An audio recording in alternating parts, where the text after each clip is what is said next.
आप सभी IPO investor का एक बार फिर से स्वागत है। जैसे जैसे एसएमई आईपीओस का क्रेज बढ़ रहा है उसमें कुछ कुछ गड़बड़ियां भी होने लगी है और दो गड़बड़ियां तो अभी रिसेंटली आपको ध्यान है जब सेबी ने बीच में कुछ दिन के लिए उनके आईपीओस को रोक लगा दी थी। इन सब के बाद में सेबी अगेन कुछ नए रूल्स के साथ आई है रिसेंटली और उन रूल से फायदा होगा सिर्फ और सिर्फ स्मॉल इन्वेस्टर्स को। आखिर हम जानते हैं कि वो रूल क्या है। एक बात ध्यान रखिएगा, इस वीडियो को पूरा सुनिएगा और ध्यान से सुनिएगा, उस समय सुनिएगा जिस समय आप बिल्कुल कंफर्टेबल हो, क्योंकि इस वीडियो से हमें अपनी स्ट्रेटेजी में अकॉर्डिंगली चेंजेस करने होंगे और यदि चेंजेस करने होंगे तो हमें यह जानना जरूरी है कि खेलने के रूल्स किस तरह से चेंज हो रहे हैं। यह बात जानना बहुत जरूरी है। नए रूल्स के हिसाब से अब वो ही कंपनियां एसएमई प्लेटफॉर्म पर लिस्ट हो सकती है जो डीआरएसपी फाइल करने वाले पहले 3 साल में से कम 2 साल 1 करोड़ रुपए का ऑपरेटिंग प्रॉफिट यानी कि एबिटा हो। जबकि इससे पहले ऐसा रूल नहीं था, इससे पहले सिर्फ ये रूल था कि प्रॉफिट होना चाहिए, ना कि 1 करोड़ की लिमिट। तो इसका मतलब वही कंपनी आएगी जो रीजनेबल प्रॉफिट से ऊपर प्रॉफिट अर्न कर रही है। तो इसका मतलब इन्वेस्टर्स के लिए एक अच्छी बात है कि प्रॉफिट मेकिंग कंपनियां ही इसमें लिस्ट होने के लिए आएगी। दूसरा अपडेटेड रूल के हिसाब से कि ऑफर फॉर सेल का जो पार्ट होगा वो टोटल इशू साइज का 20% से ज्यादा नहीं हो सकता। अभी तक हमने क्या देखा है कि 100% आईपीओ आते हैं जो ऑफर फॉर सेल में आ रहे हैं, जबकि अब ये रूल हो गया कि 20% से ज्यादा ऑफर फॉर सेल नहीं आ सकता। यानी कि जो पैसा होगा कम से कम एटलीस्ट 80% पैसा तो कंपनी के पास आना चाहिए जो कंपनी के डेवलपमेंट में काम हो। सपोज 100 करोड़ का आईपीओ है और ऑफर फॉर सेल उस केस में 20 करोड़ रुपए से ज्यादा नहीं हो सकता, बाकी कंपनी के पास पैसा जाएगा। तो ये सबसे बड़ी बेनिफिट आता है कि रियल पैसा कंपनी के पास जाएगा, न कि एग्जिस्टिंग इन्वेस्टर को एग्जिट मिलने वाली है। वहीं दूसरी ओर सेलिंग शेयर होल्डर अपनी टोटल होल्डिंग का 50% से ज्यादा ऑफर फॉर सेल के जरिए नहीं बेच सकता। एग्जाम्पल के लिए यदि 10 लाख शेयर्स होल्डिंग है उसके पास तो वो 5 लाख से ज्यादा शेयर नहीं बेच सकता। और यहां एक और बात ध्यान रखने की है कि टोटल अमाउंट भी टोटल इश्यू साइज के 20% से ज्यादा नहीं हो सकता। यानी कि इन दोनों में से जो कम होगा वही कर पाएगा। इसका मतलब कि रियल पैसा कंपनी के पास आएगा। इसका मतलब कि प्रमोटर का stake, skin in the game हमेशा रहेगा और साथ ही साथ इन्वेस्टर का भी इस गेम रहेगा। जब ये ऐसा रहेगा तो इसका मतलब वो कंपनी को ढंग से चलाने में इच्छुक होंगे, तभी ऐसा होगा, न कि उन्होंने अपनी कंपनी एस्टेब्लिश की, एग्जिट किया, खुद तो एग्जिट हो गए और गले में माल रह गया रिटेल इन्वेस्टर्स के पास में। तो इससे हमें बहुत बड़ी राहत मिलेगी। तीसरा पॉइंट, नए रूल्स के अकॉर्डिंग मिनिमम कंट्रीब्यूशन के ऊपर प्रमोटर्स की जो शेयर होल्डिंग है उसमें से 50% पर 1 साल का लॉक इन पीरियड होगा और बैलेंस 50% पे 2 साल का लॉक इन पीरियड होगा। यानी कि 1 साल और 2 साल से पहले नहीं बेच सकते। वो भी कौन सा हिस्सा? मिनिमम कंट्रीब्यूशन से ऊपर जो होल्डिंग होगी उस पर।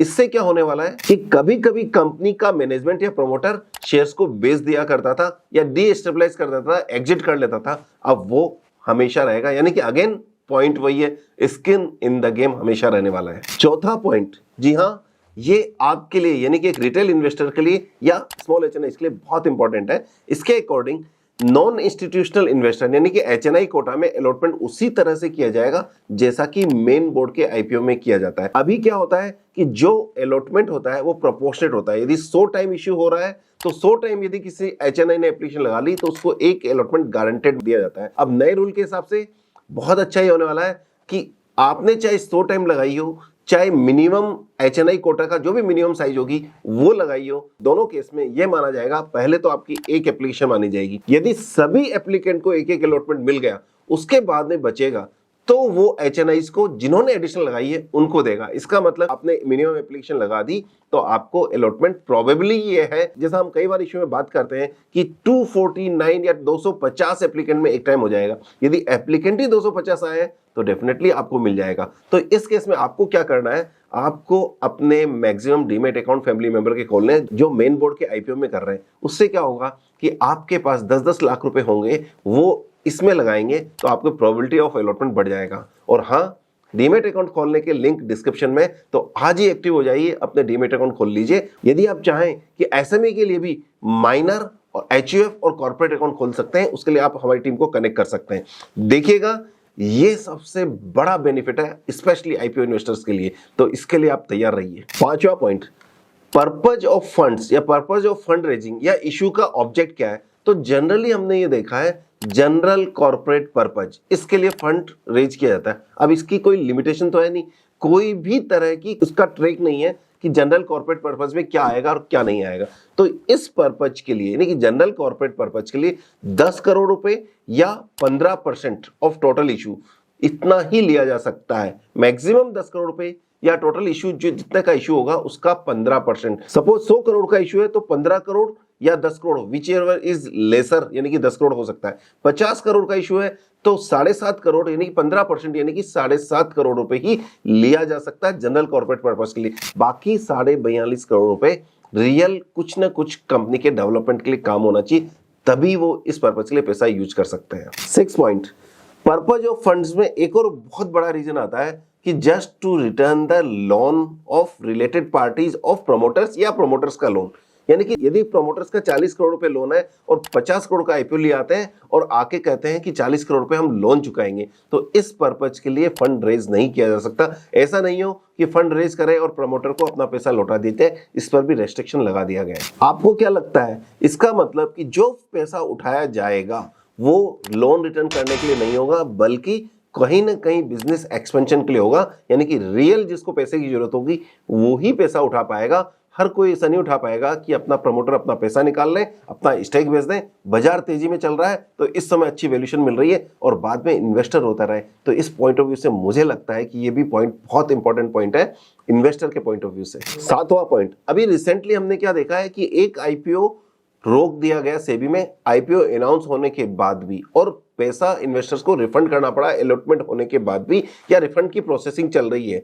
लेकिन और दूसरी तरफ एक आईपीओ को कुछ दिन के लिए एक्सटेंड कर दिया गया कि जब तक सेबी की तरफ से कोई फाइनल डिसीजन नहीं आता है तब तक या उसको रोक दिया जाए, और लेट लिस्टिंग हुई।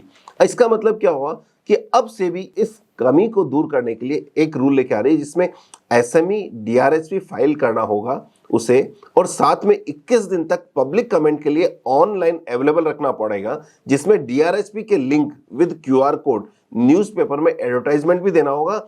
और साथ ही साथ इस तरीके से आम पब्लिक को भी यदि लगता है कि डीआरएसपी में कोई चीज गलत मेंशन है, गलत इंफॉर्मेशन दी है, तो आईपीओ से पहले स्टॉक एक्सचेंज या सेबी को हाईलाइट कर सकता है। अभी तक क्या हुआ, जब ये हाईलाइट किया तब तक पब्लिक से या इन्वेस्टर से पैसा लिया जा चुका था। उसमें इन्वेस्टर को तकलीफ होती है कि उसका पैसा ब्लॉक हो जाता है, उसका पैसे में अलॉटमेंट पड़ा रह जाता है। उस तकलीफ को दूर करने के लिए ये काम किया गया। तो यानी कि ये भी 21 दिन का समय है आम इन्वेस्टर्स के लिए कि यदि उसको कुछ भी गलत लगता है तो उस पर पहले एक्सचेंज या सेबी को इन्फॉर्म कर दे या उनकी नोटिस में लिया है।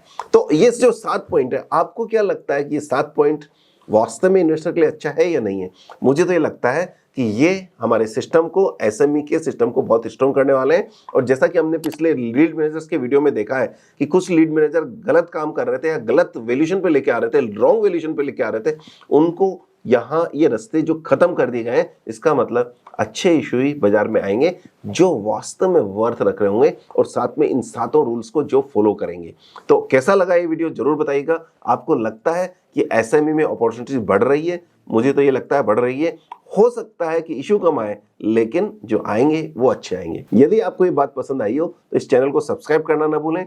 डीमैट अकाउंट जरूर खोल लें क्योंकि आगे आपको जरूरत पड़ने वाली है। यदि आप चाहते हैं एसएमई पीएमएस या आपका म्यूचुअल फंड हमारे यहाँ डिस्ट्रीब्यूट हो या हम मैनेज करें तो आप हमारे टीम को कनेक्ट कीजिए, या डिस्क्रिप्शन में जो फॉर्म रखा है उससे आप फिल करके हमारी टीम को कनेक्ट कर सकते हैं। मिलते हैं किसी और वीडियो में, तब तक all the best, happy investing, thank you very much.